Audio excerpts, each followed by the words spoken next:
Moving on. All right, if you got your Bible, you're there in Mark chapter 16.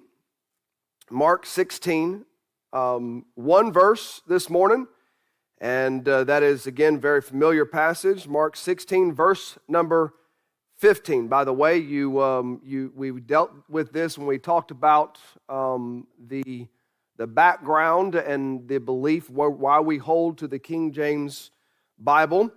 And again, I don't have time to. We spent weeks on all that, and so it is in the archives of the messages. If you did not go through that, and you don't quite understand why we hold to it, and all the evidence that was given, then you need to go back and listen to all that. It'll help you.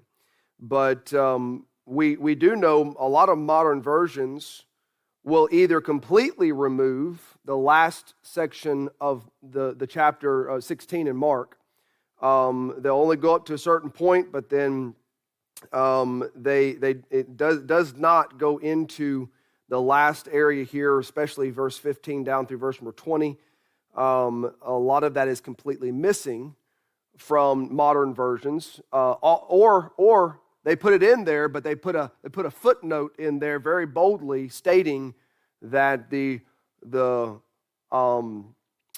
newest and best, or should I say oldest and best manuscripts, which just because it's old doesn't mean it's best. We talked about that.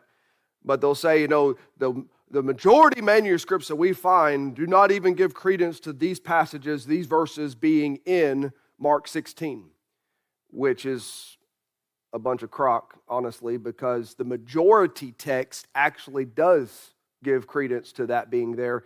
It's amazing how people say, just take what you're told and believe it.